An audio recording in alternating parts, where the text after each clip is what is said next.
And welcome to my YouTube channel maths tutorial. इस video में हम चैप्टर 6 ट्राइंगल की एक्सरसाइज 6.2 के थर्ड एंड फोर्थ क्वेश्चन करेंगे। बट स्टार्टिंग में फोर्थ क्वेश्चन से कर रही हूँ क्योंकि वो थोड़ा इजी है और आफ्टर दैट मैं थर्ड क्वेश्चन अटैम्प्ट करूँगी। ओके, पहले फोर्थ क्वेश्चन से करते हैं स्टार्ट। क्वेश्चन बोल रहा है कि D E parallel to A C है। D E parallel to A C है और बोला है D F parallel to A E. D F parallel to A E और ये चीज़ इसके पैरेलल है। डी ई पैरेलल है ए सी के और डी एफ पैरेलल है ए ई के। तो गिवन हमारे पास दो चीज़ें हैं, D E parallel to A C and D F parallel to A E. ये चीज़ हमारे पास गिवन है। हमें टू प्रूव करना है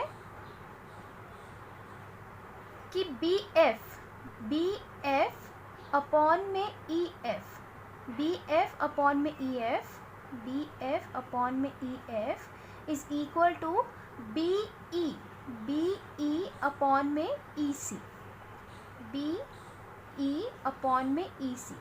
ये चीज़ हमें यहाँ पर प्रूव करनी है। तो इसे प्रूव करने के लिए हम क्या करेंगे, जो हमारे पास गिवन है हम वहीं से स्टार्ट करेंगे। हमारे पास गिवन है कि जो डी ई है इन ट्राइंगल ए बी सी में, जो डी ई है वो पैरेलल है ए सी के।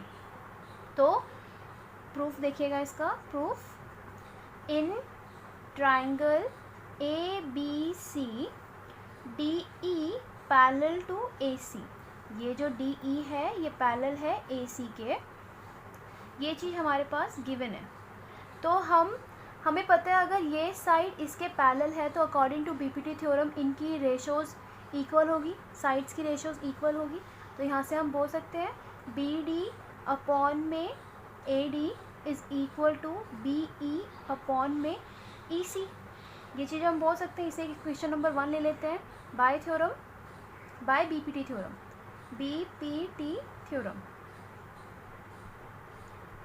बीपीटी थ्योरम यही है कि अगर कोई लाइन ट्राइंगल की थर्ड साइड के पैरेलल है और वो इंटरसेक्ट कर रही है ट्राइंगल की दो साइड को, तो उनके रेशोज़ उन साइड्स के रेशोज़ क्या होंगे, इक्वल होंगे। तो वही बीपीटी थ्योरम के हिसाब से हमने इक्वेशन नंबर 1 ले ली।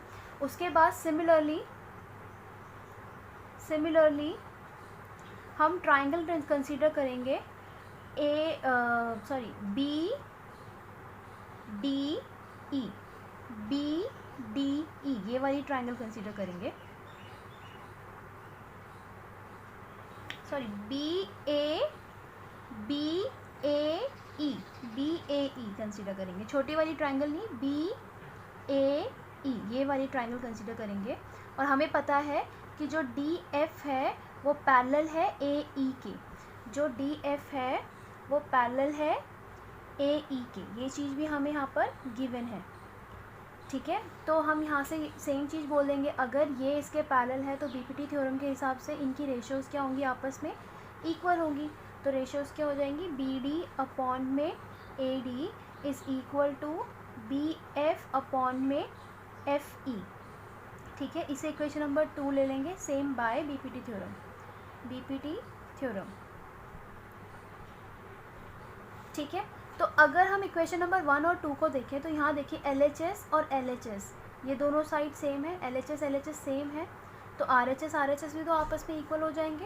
तो फ्रॉम इक्वेशन 1 एंड 2 इक्वेशन हम बोल सकते हैं जो BE है अपॉन में EC is equal to BF upon में EF, या फिर हम इसे ऐसे भी लिख सकते हैं BF अपॉन में EF is equal to BE upon में EC।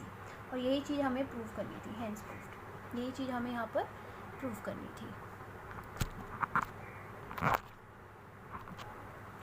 क्वेश्चन थर्ड करेंगे। क्वेश्चन थर्ड बोल रहा है कि if LM is parallel to CB,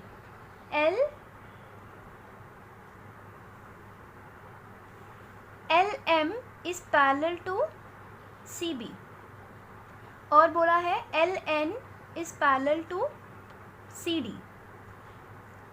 तो दो चीज़ें यहाँ पर गिवन दे रखी है कि जो LM है वो पैरेलल है CB के और जो LN है वो पैरेलल है सी डी के, ये इसके पैरेलल है और ये इसके पैरेलल है। तो टू प्रूव करना है हमें, टू प्रूव करना है कि ए एम अपॉन में A B is equal to A N upon में ए डी। हमें प्रूव करना है ए एम अपॉन में A B is equal to A N upon में ए डी। ये चीज़ हमें यहाँ पर प्रूव करनी है। तो इसके लिए हम प्रूव करते हैं। पहले हम, ये बहुत इंपॉर्टेंट क्वेश्चन है एक्सरसाइज का, जो जनरली पेपर में आ जाता है, तो इसका प्रूफ देखिएगा। हम कंसीडर करेंगे पहले triangle A B C, consider करेंगे A B C triangle, consider triangle A B C. अगर ए बी सी ट्राइंगल देखें तो हमें पता है कि जो एल एम है वो पैरेलल है बी सी के, एल एम जो है वो पैरेलल है बी सी के। ये चीज़ यहाँ पर हमें गिवन दे रखी है क्वेश्चन में। तो क्या हम बोल सकते हैं अगर ये लाइन इसके पैरेलल है तो सेम रेशोज़ में ये साइड्स डिवाइड कर रही होंगी बीपीटी थ्योरम के हिसाब से। तो हम यहाँ पर लिख सकते हैं ए एम अपॉन में M B is equal to A L upon में एल सी। इसे इक्वेशन नंबर 1 बोल देंगे from theorem, from BPT theorem, basic proportionality theorem के हिसाब से हम ये बोलेंगे, ठीक है, जो 6.1 है थ्योरम 6.1 के हिसाब से ये बोलेंगे। उसके बाद हम कंसीडर करेंगे triangle A D C, consider triangle, now consider triangle A D C. A D C triangle में हमें बोल रखा है यहाँ पर कि जो एल एन है वो पैरेलल है सी डी के, ये चीज़ भी हमें यहाँ पर गिवन है। तो अगर एल एन पैरेलल है सी डी के तो हम बोल सकते हैं ये वाली साइड का रेशो इज़ इक्वल टू ये वाली साइड का रेशो हो जाएगा। तो हम बोल सकते हैं ए एन अपॉन में N D is equal to A L upon में एल सी। इसे इक्वेशन 2 ले लेंगे, same from BPT theorem, BPT theorem, ठीक है। अब इक्वेशन नंबर 1 और 2 को देखिए। इक्वेशन नंबर 1 और 2 में जो हमारा आर एच एस है वो दोनों ही इक्वल है। अगर आर एच एस इक्वल होगा तो एल एच एस भी तो आपस में इक्वल हो जाएंगे। तो from equation number 1 and 2 equation हम बोल सकते हैं ए एम अपॉन में M B is equal to A N upon में एन डी, ठीक है। बट हमें ये चीज़ तो प्रूफ करनी नहीं, अभी हमने सिर्फ ये चीज़ लाया कि ए एम अपॉन में M B is equal to A N upon में एन डी, ये चीज़ हमें प्रूफ करनी है। बट हमें प्रूफ तो कुछ और करना है। हमें प्रूफ करना है कि ए एम अपॉन में ए बी और ए एन अपॉन में ए डी ये इक्वल है, ये चीज़ हमें प्रूफ करनी है। तो इसके लिए हम क्या करेंगे, हम इसको रेसिप्रोकल करेंगे। तो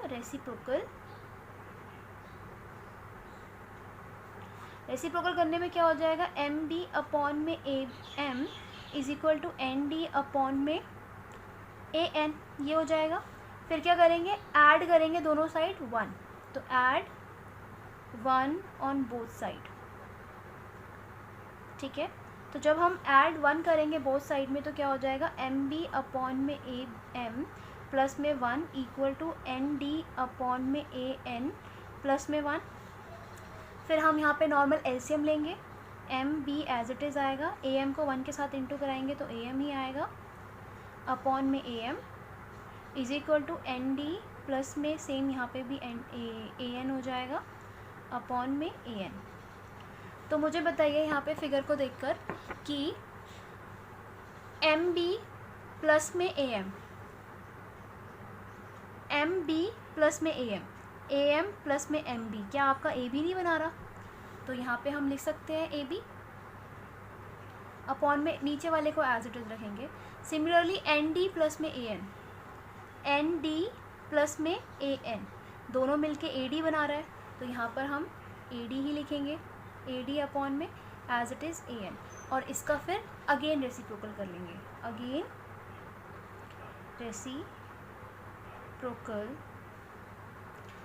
रेसिप्रोकल करेंगे तो यहाँ पर क्या वैल्यू आ जाएगी, ए एम अपॉन में A B is equal to A N upon में ए डी।